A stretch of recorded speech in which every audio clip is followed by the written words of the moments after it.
Hello everyone, আসসালামু আলাইকুম। কেমন আছেন সবাই? আশা করি সবাই ভালো আছেন, সুস্থ আছেন। আলহামদুলিল্লাহ আমরাও ভালো আছি। তো কালকে হঠাৎ করে রাত্রে একটা ফোন আসে। আমার বোন মিলানোতে থাকে, ও ওইখান থেকে ফোন দেয় যে ও অসুস্থ, ওকে হসপিটালে নিয়ে যাওয়া হয়েছে। তো বোনকে দেখার জন্য এই যে সকালে বাসা থেকে বের হয়ে গেছি। তো আমরা স্টেশনে চলে আসছি। এখন হচ্ছে মিলানো যাব আমরা। এর জন্য এই যে ট্রেনের জন্য অপেক্ষা করতেছি। তো ট্রেন আসলে আমরা হচ্ছে উঠে যাব।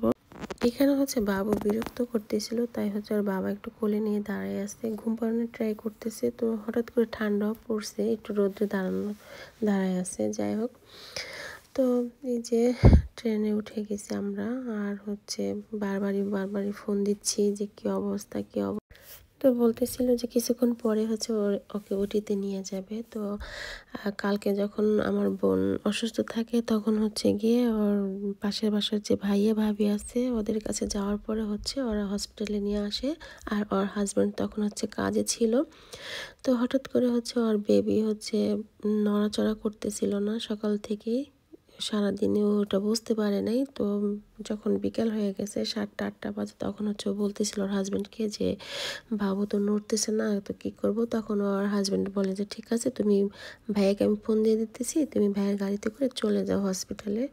তো ওরা হসপিটালে যাওয়ার পরে হচ্ছে গিয়ে 2বার করে ইকোগ্রাফিয়া করে। ইকোগ্রাফিয়া করার পরে যেটা বলা সেটা তো বলছেই। যাই হোক, ওরা হচ্ছে ওই রাত্রে আর ওকে সিজার করে না। তো সিজার করার কথা বলছে, যে সিজার করবে যে ডক্টর, সেই ডক্টর আসে নাই এখনও। সেই ডাক্তার আসবে সকালবেলা। তো ওকে আর রাত্রেবেলা সিজার করে না। তো আমি হচ্ছে সারা রাত, আমার বোনও ঘুমায় নাই, আমিও ঘুমাই নাই। আমি সারা রাতে কিছুক্ষণ পর পরে আমার বোনকে আমি ফোন দিছি। ফোন দিয়ে কথা বলছি। আসলে কি বলবো, ঘুম আসে না। ঘুমাবো কিভাবে? আসলে আমার বোনটার অবস্থা এতটাই খারাপ। ওই কথা শোনার পরে আমি ঘুমাইতে পারতেছিলাম না। আমি আসলে বিছানায় গেছি ঠিকই, কিন্তু আমি চোখ বন্ধ করতে পারতেছিলাম না। আমার ভালো লাগতেছিল না, আমার এতটা খারাপ লাগতেছিল যে কি বলবো। যাই হোক, আমরা ট্রেন থেকে নেমে গেছি। নামার পরে হচ্ছে যে হাঁটতেছি, হেঁটে হেঁটে যে হসপিটালে চলে আসছি আমরা এখন। তো হসপিটালে আসার পর হচ্ছে আমরা বাহিরে দাঁড়িয়েছিলাম। তো তারপরে হচ্ছে ভাইয়া আমাদেরকে এসে নিয়ে আসে। আমরা তো আসলে চিনতে পারতেছিলাম না যে আসলে কোন রুমে কয়তলায় কি। তারপর হচ্ছে যে ভাইয়া নিয়ে আসে। তো আমার বোন হচ্ছে এখানে আছে। তো আমি এখন ওর সাথে দেখা করতে যাব। আমার হাজব্যান্ডকে যেতে দিবে না, আমি শুধু একা যাব ভাইয়ের সাথে। তো কি বলবো, বোনকে দেখার পরে কলিজাটা ছিঁড়ে যাচ্ছিল, এতটা কষ্ট লাগতেছিল সেটা আপনাদেরকে বলে বোঝাতে পারবো না। তো বোন আমাকে জড়িয়ে ধরে কান্না করতেছিল আর বলতেছিল যে ওর একটা মেয়ে আছে, তো বড় মেয়ে, বলতেছিল আমার যদি কিছু হয়ে যায় তাহলে আমার মেয়েটাকে তোরা দেখে রাখিস। তো আমি যতটুকু পারছি আমার বোনকে একটু সান্ত্বনা দেওয়ার চেষ্টা করতেছিলাম। যাই হোক, আমি তো আর আমার বোনের কষ্টটা নিতে পারবো না, হয়তো একটু অনুভব করতে পারবো, এটাই। যাই হোক, এই যে এখন হচ্ছে বোনকে ওটিতে নিয়ে যাবে।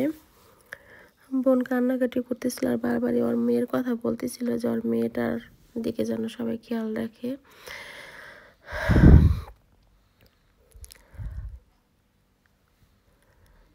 ও অনেক কান্না করতেছিল,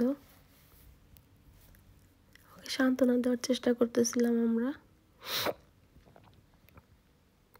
আসলে একটা মায়ের যে কতটা কষ্ট এটা শুধু একটা মাই জানে, যে তার একটা সন্তান পেটে আসার পরে 9-10টা মাস পেটে রাখার পরে তার কতটা কষ্ট হয় শুধুমাত্র একটা মাই বোঝে, অন্য কেউ বুঝবে না এই কষ্টটা।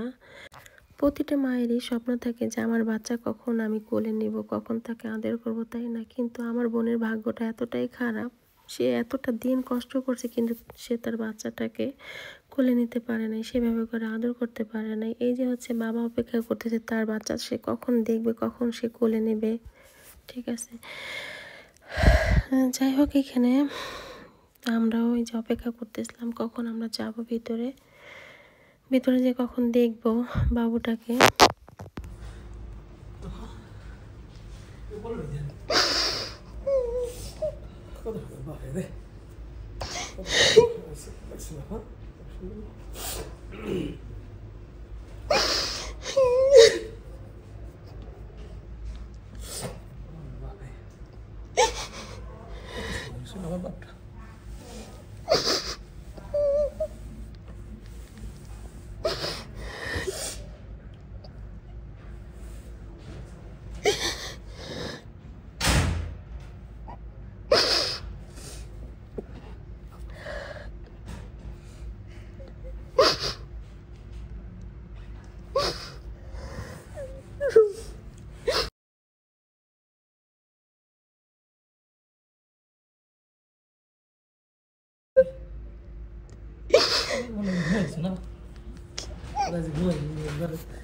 যাই হোক, আমি যে বাবুটাকে আদর করতেছিলাম, বাবাটাকে আর তো কোনোদিন আদর করতে পারবো না, তাই একটু আদর করতেছিলাম।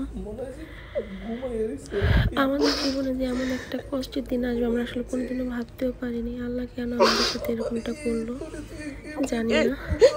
বাবা মায়ের কত আশা ছিল তার ছেলেটা দুনিয়াতে আসবে, তারা ছেলেটাকে নিয়ে আদর করবে, ভালোবাসবে, যত্ন করবে। কত স্বপ্ন নিয়ে একটা মা তার গর্ভে একটা সন্তান ধারণ করে, তাই না? আর সেই স্বপ্নটা যদি এইভাবে ভেঙে যায় তাহলে সেই মায়ের কতটা কষ্ট।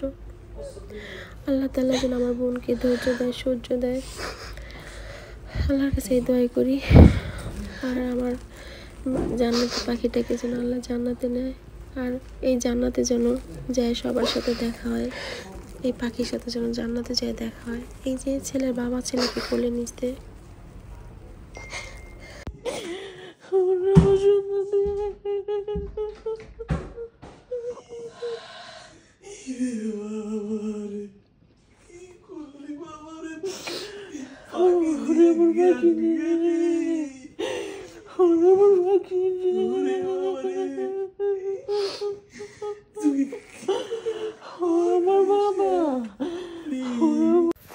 যাই হোক, সবাই দোয়া করবেন আমার বোনটার জন্য। আমার বোনটাকে যেন আল্লাহ ভালো রাখে, সুস্থ রাখে। ও এখন পর্যন্ত অনেক অসুস্থ।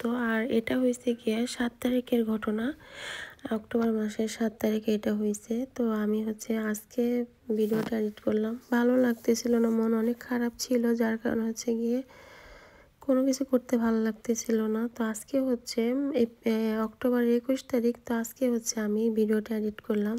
সবাই ভালো থাকবেন, সুস্থ থাকবেন। আল্লাহ হাফেজ, আসসালামু আলাইকুম।